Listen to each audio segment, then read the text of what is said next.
플랑크와 흑체 복사, 노벨상 나와라 뚝딱 시간입니다. 현대과학은 어디에서 시작되었을까요? 바로 막스 플랑크의 1900년 흑체 복사 이론입니다. 흑체란 모든 파장대의 에너지를 완전히 흡수하는 물체를 말합니다. 흑체 복사 이론을 설명하기 위해 막스 플랑크가 주장한 이론이 바로 현대과학의 가장 큰 줄기 중 하나인 양자역학의 시작이었습니다. 양자 이론은 상대성 이론과 함께 현대 물리학의 시대를 연 아주 중요한 이론입니다. 뉴턴의 고전 역학은 미시 세계에서는 실험과 잘 맞지 않는데 이러한 문제를 해결하여 뉴턴의 물리학을 대체하는 것이 바로 양자 역학입니다.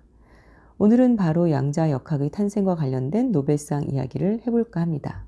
막스 플랑크는 1858년 독일의 키일에서 태어났습니다. 그는 1874년 뮌헨 대학에 입학하여 연력학을 열심히 공부하였습니다.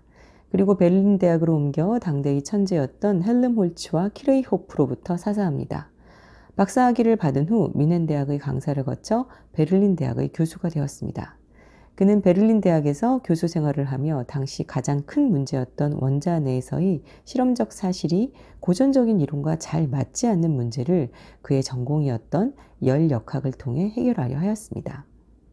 당시 19세기 말에 전기가 보급되면서 급속히 성장하고 있었던 독일의 조명산업은 전등의 필라멘트에서 방출되는 스펙트럼에 대해 보다 깊은 지식을 요구하였습니다. 금속 색깔이 온도에 따라 변하는 이유는 무엇이고 어떤 경우에 가장 최대의 에너지를 낼 수 있는가 하는 문제가 중요한 관심사로 떠올랐던 것입니다. 이러한 산업계의 요구에 부응하여 1887년에 설립된 독일 제국물리기술연구소에서는 물리학자들을 중심으로 복사현상에 대한 집중적인 실험이 전개되었습니다. 1893년 제국물리기술연구소의 B는 세계 최초의 실용적인 방사장치를 개발한 후 그것을 가지고 실험을 하였습니다. 그 장치는 속이 비어있는 상자에 아주 작은 구멍을 뚫은 것으로 모든 빛을 흡수하는 이상적인 흑체와 비슷했습니다. 이 상자에 들어간 빛은 상자 내부에서 이리저리 반사되지만 빛이 들어온 구멍을 다시 찾아서 날 확률은 지극히 낮다. 사실상 흡수된 빛이 나오지 못하는 것입니다. B는 이러한 흑체를 가지고 다양한 실험을 수행한 결과 1896년 물체가 내는 빛의 가장 강한 파장은 그때의 온도에 반비례한다는 법칙을 발표하였습니다. 즉 어떤 온도에서든지 물체는 여러 파장의 빛을 내지만 전체 색깔은 가장 강한 빛의 파장으로 결정되며 가장 강한 빛의 파장은 물체에 상관없이 온도에 의해 결정된다는 것이었습니다. 그러나 빈의 법칙은 짧은 파장의 빛에는 잘 들어맞았지만 긴 파장의 빛에는 적합하지 않았습니다. 이에 대응하여 영국의 물리학자인 레일리는 1900년 긴 파장 쪽을 설명하는 식을 제안하였고 그것은 후에 진스에 의해 더욱 구체화되었습니다.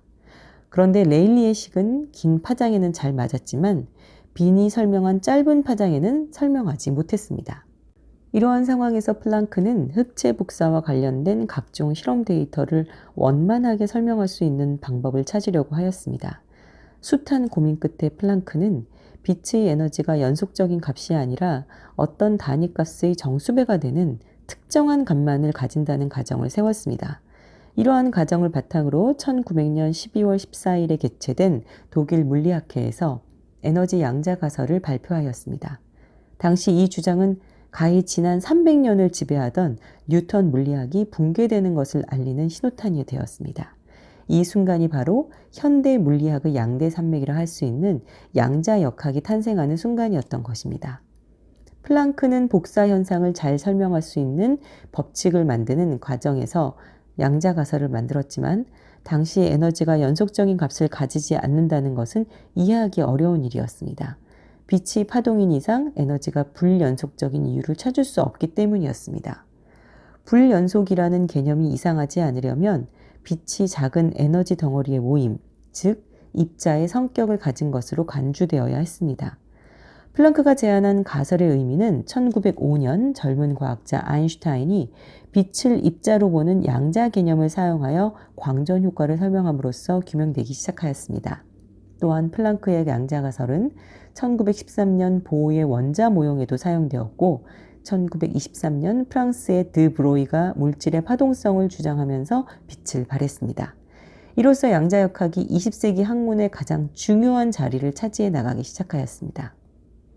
플랑크의 복사 이론은 현대 물리학 연구의 가장 중요한 길잡이가 되었으며 이 공로로 그는 1918년 노벨 물리학상을 수상합니다. 지금까지 노벨상 나와라 뚝딱이었습니다.